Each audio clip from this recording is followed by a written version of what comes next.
जो रघुवंश प्रसाद सिंह ने शब्दों के जरिए इस लेटर हेड पर उतारा है। इससे पहले रघुवंश प्रसाद सिंह ने दिल्ली एम्स से ही सीएम नीतीश को अपनी मांगों वाली चिट्ठी भी लिखी थी।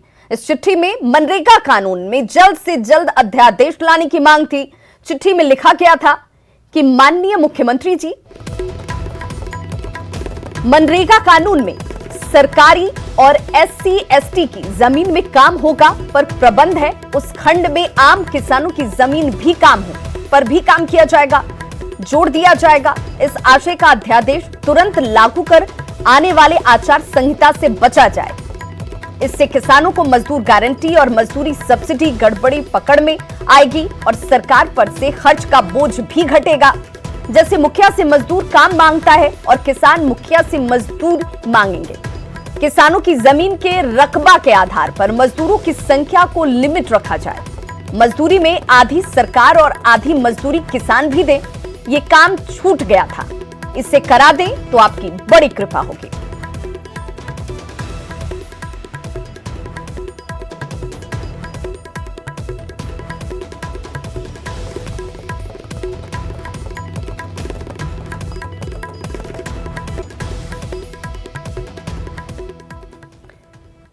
तो मुख्यमंत्री नीतीश कुमार को मांगों वाली चिट्ठी लिखने से पहले रघुवंश प्रसाद सिंह ने दिल्ली एम्स से ही अपना इस्तीफा आरजेडी को सौंप दिया था।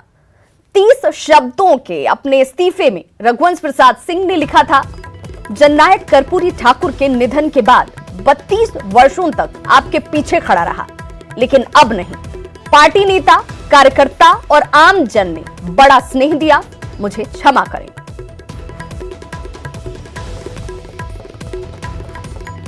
और सीधे हमारे साथ इस वक्त लाइव जुड़ रहे हैं सहयोगी रवीश नारायण राजधानी पटना से।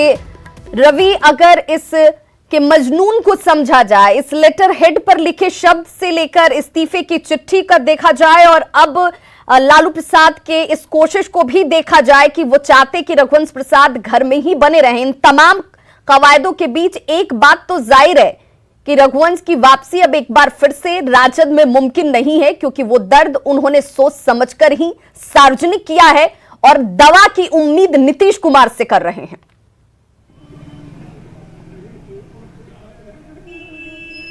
जी बिल्कुल विभा, आपने सही कहा। और जिस ढंग से उन्होंने चिट्ठी लिखी है, पहले जो इस्तीफा दिया और इस्तीफा में जो शब्द के इस्तेमाल किए, उसके बाद नीतीश कुमार के नाम जो है 3 चिट्ठियां लिखी, उसमें जो उन्होंने काम उन्होंने गिनाए हैं और उम्मीद की है कि नीतीश कुमार जो है मुख्यमंत्री के तौर पर इसे पूरा करे, उम्मीद उनसे जताते हैं। उसके बाद जो नई चिट्ठी उन्होंने जो लिखी है और उसमें नई चिट्ठी में जो उन्होंने साफ तौर पर जो इशारा किया है कि पहले जहां महापुरुषों के तस्वीरें लगती थी, अब वहां पे सिर्फ एक ही परिवार के 4-4, 5-5 लोगों के तस्वीरें छपती है, तो समझा जा सकता है कि रघुवंश प्रसाद सिंह ने किस पीड़ा और किस दर्द के साथ यहाँ पे चिट्ठी लिखी है।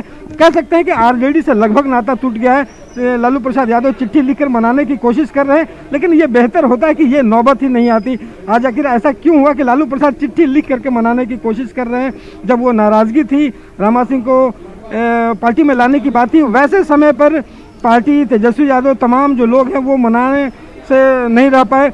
लेकिन सबसे बड़ी बात है कि सिर्फ ये सिर्फ रामा सिंह तक ही दर्द नहीं है, ये सिर्फ रामा सिंह ही एक वजह नहीं नजर आते हैं, इसके पीछे ये दर्द गहरा और पुराना नजर आता है। जब तक लालू प्रसाद सक्रिय राजनीति में थे, तब तक रघुवंश प्रसाद की समझ या कह लें मजबूरी भी नजर आई होगी, लेकिन अब उन्हें कोई औचित्य नहीं दिखता है, क्योंकि अब ये पतन जिनके शब्दों से साफ जाहिर हो रहा है कि वो इस कदर हो चुका है कि वहां पर गुंजाइश नहीं दिखती है कि कुछ सुधर पाएगा।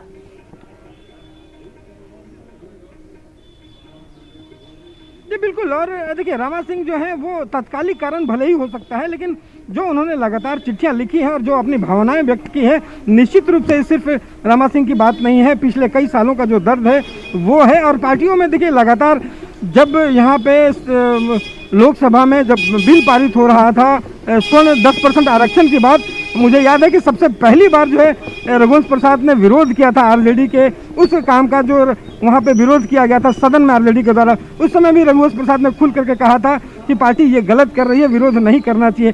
तो तमाम ऐसे मुद्दे हैं जहां पर रघुवंश प्रसाद अपनी बातें कहते रहे, लेकिन पार्टी जो है उनकी बात कभी नहीं सुनी।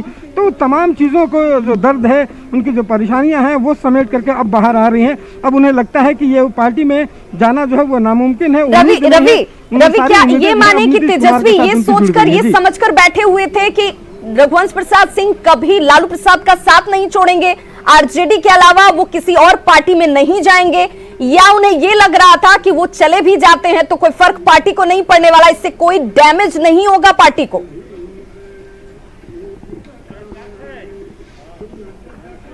देखिए, यही गलत फहमियां जो हैं वो आरजेडी के लिए अभी परेशानी का सबब बन गई हैं विभा। उन्हें लगता था कि जिस ढंग से लालू प्रसाद यादव के साथ पिछले 35 सालों का संबंध है, वो संबंध नहीं टूट पाएगा, लेकिन लगातार जिस ढंग से पार्टी में आहत होते रहे हैं, जिस ढंग से उनकी बातें नहीं मानी गई हैं, और वैसे समय पे जब वो बीमार चल रहे हों, वहाँ पे भी बहुत ज़्यादा सुध नहीं ली गई है। तो ये जो तेजस्वी की और आरजेडी की जो सोच है वही उन पर भारी पड़ी है। बिल्कुल, बहुत बहुत शुक्रिया रवि नारायण। तो ये तेजस्वी की